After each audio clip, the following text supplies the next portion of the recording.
A vida pode ser mais leve. Que felicidade para mim ter esses encontros aqui com você. Eu quero te fazer uma pergunta. Você sabe o que é rota de colisão? O que seria vivendo em rota de colisão? Olha, eu vou te falar que em muitos momentos da vida nós nos colocamos numa rota de colisão, mas para a gente entender exatamente o que seria, vamos contextualizar. Rota de colisão é quando um determinado objeto está indo em direção a outro objeto, como por exemplo um avião que está indo em direção a outro avião. Se alguma coisa não for feito, né, se nada for feito, eles colidirão. E essa colisão, não preciso dizer o que vai causar, né? Imagina um carro que está indo em direção a outro carro. Eles estão acelerados e estão se encontrando em alta velocidade. O resultado dispensa comentário caso nada for feito. Não é verdade? Entendido isso, eu trago essa reflexão para que a gente possa aplicar na nossa vida. Você sabia que em muitos casos nós nos colocamos em rota de colisão? E aí você me pergunta, mas Hugo, que história é essa, cara? Como assim eu me coloco em rota de colisão? Quando nós estamos tentando uma coisa que não vai dar certo.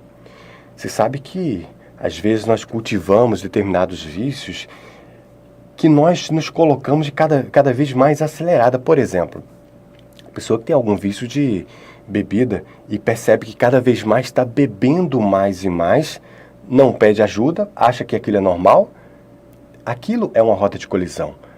Um comportamento como esse que você fala, caramba, eu não consigo ficar sem beber. Cada vez mais eu bebo mais e perco o controle. Isso é uma rota de colisão. Outra rota de colisão é quando você perde a paciência com o teu marido, ou com, por exemplo, o seu filho, ou com a sua esposa. E olha que coisa interessante. Quando você começa a perceber que em alguma área da sua vida você está se colocando em rota de colisão, você dá uma, digamos assim, uma acendida, uma clareada no seu entendimento e tem a grande oportunidade de frear ou de mudar essa rota. Para um pouco, você agora que me ouve, para um pouco e pensa, hoje na sua vida, você tem algum tipo de compulsão?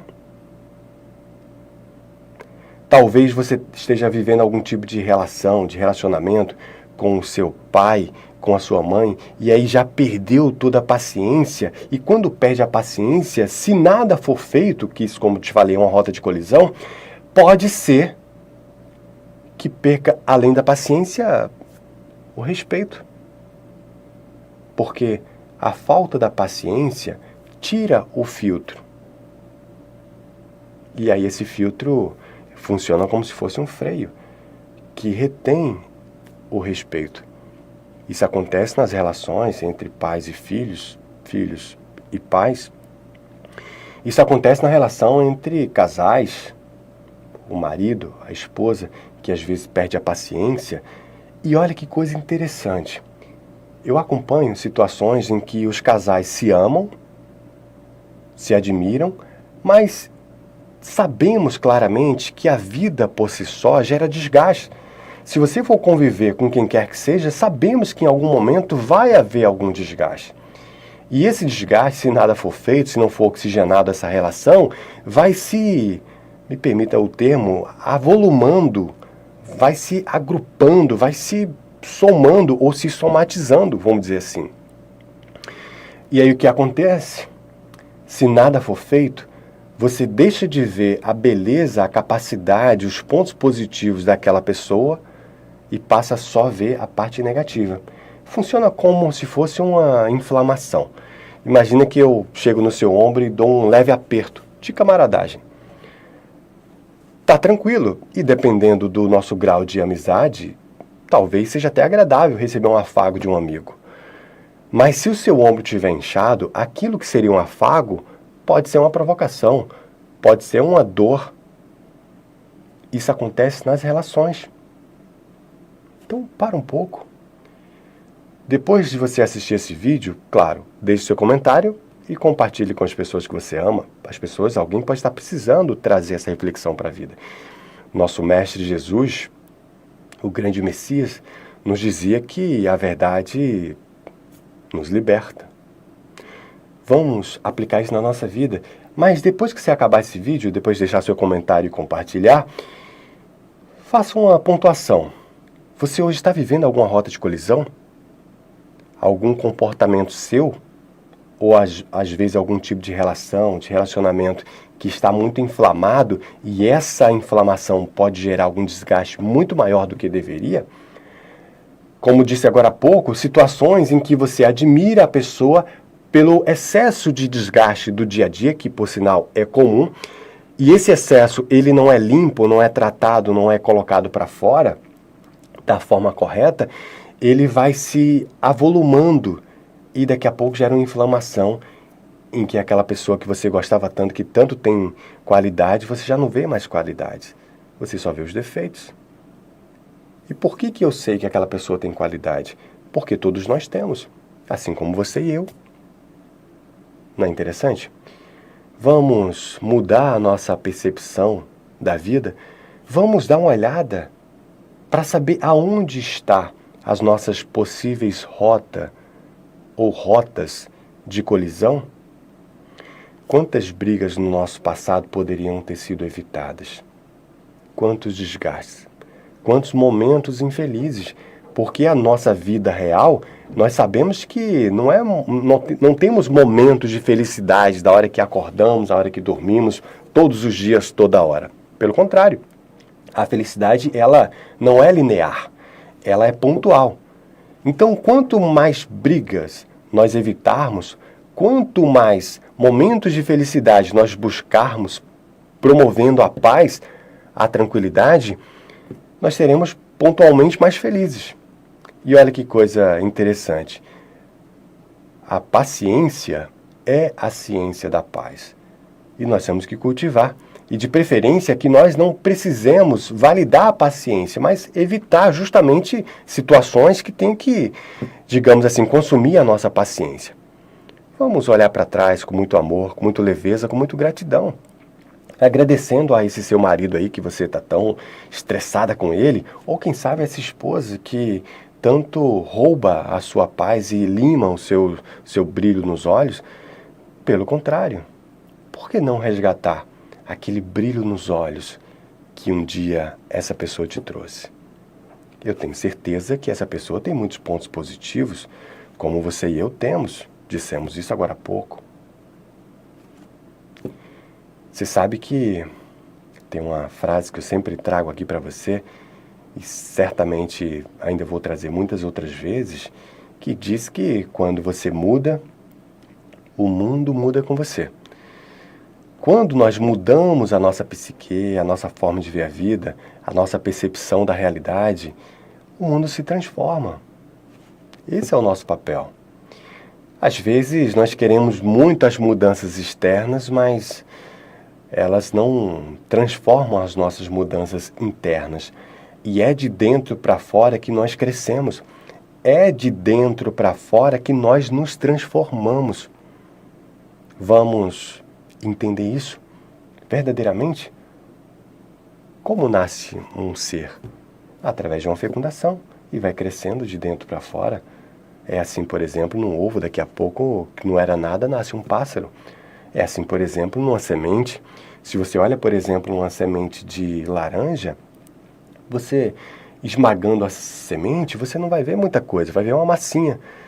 Mas se você tiver uma percepção a nível de consciência, você vai perceber que aquela massinha representa todo um continente.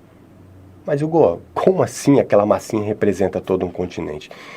Imagina que você pegou uma sementinha de laranja e você pegou aquela semente e plantou. Aquela sementinha, ela vai dar um brotinho.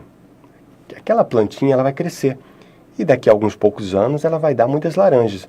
Se você pega todas aquelas laranjas, abre todas elas e pega todas aquelas sementes, cuida delas e planta novos pés de laranjas, talvez daqui a 15, 20, 30 anos você tenha uma quantidade de pés de laranja que você nunca imaginou.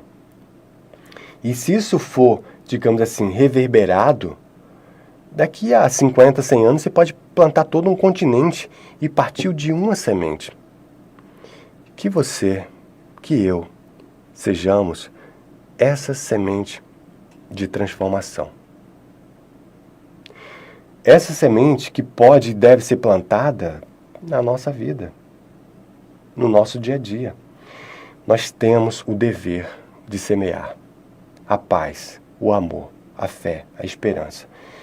Claro que falar é importante pra caramba. Como dissemos aqui, lembramos uma frase maravilhosa de Madre Teresa, que dizia que as mãos que fazem valem muito mais do que as bocas que falam. E olha que as bocas que falam valem muita coisa, mas de nada vale as bocas falando e as mãos cruzadas ou no bolso, não é verdade? É o que Paulo de Tarso nos dizia, que a fé sem obra. O que seria a fé sem obra? Uma ilusão. A fé, ela tem que ter obras. Então nós temos que praticar, aplicar na nossa vida. Claro que nem você nem eu, nós não somos, nem estamos candidatos a santo. Não temos a envergadura, a magnitude, a leveza, a complexidade, a capacidade de São Francisco, nem temos essa pretensão, não é verdade? Mas dentro de uma humanidade, no quesito, na questão de sermos humanos, nós temos que aplicar todo esse conhecimento na nossa vida. Aprendendo, errando, caindo, levantando, na vontade verdadeira e genuína de acertar, muitas vezes errando, e nós temos esse direito. Quando nós entendemos que temos esse direito, nós passamos a ser mais compassivos, sermos mais compreensivos com o outro. Não é interessante? Quem sabe, meus amados amigos e irmãos, hoje não inicia uma nova etapa na nossa vida. Quem sabe mudar ao ponto de a sua esposa, o seu marido, o seu filho, os seus irmãos, o seu grupo social, olhar para você e, nossa, você está diferente. O que aconteceu com você? Você não quer mais nem brigar? Eu falo, você não responde? Aquelas brigas calorosas que nós tínhamos já não acontecem mais? Talvez, no nível de entendimento que você vai adquirindo, você percebe que é melhor ter paz do que estar com a razão. E às vezes brigamos até mesmo sem estar com a razão, porque se você olha, né, de um lado o 6, do outro olha o 9, o 6 e o 9 depende do ponto de vista, de que lado da mesa você está sentado. E está tudo certo. Paulo Coelho nos dizia que até mesmo um relógio parado consegue ficar certo 2 vezes. Então, por que brigar por determinadas coisas que não vale a pena? O que vale a pena mesmo é aprender, é entender, é amar, é servir e seguir, fazendo bem. Vamos pensar desse jeito? Vamos transformar a nossa vida, não de fora para dentro, mas de dentro para fora, propagando mensagens de fé, de esperança, de aprendizado, de conhecimento. Não adianta você ler o livro dos Espíritos, ler a Bíblia ou o Corão, ler a Torá, ler todas as literaturas religiosas, espíritas, espiritualistas, se a gente não aplica esse conhecimento. O que faz a diferença não é apenas o que nós sabemos, é o que nós fazemos com aquilo que nós sabemos. Vamos aplicar? Respeite o seu limite. Sabemos que somos errantes e seremos. Entendendo que nós podemos e naturalmente erraremos, também aumenta a nossa tolerância com o outro. E a gente percebe que estamos todos no mesmo barco, estamos todos rumo à luz. E é para ela que nós iremos, porque é dela que nós viemos. Vamos pensar dessa maneira? Avalie qual ou quais rotas de colisão você está passando ou está vivendo nesse momento da sua vida. E desvie, saia desse foco. Fuja, não se entregue como a mariposa que é atraída pelo calor, pela luz e acaba morrendo pela sua incapacidade de perceber a sua fatal rota de colisão. Como disse, Jesus nos orientava que a verdade nos liberta.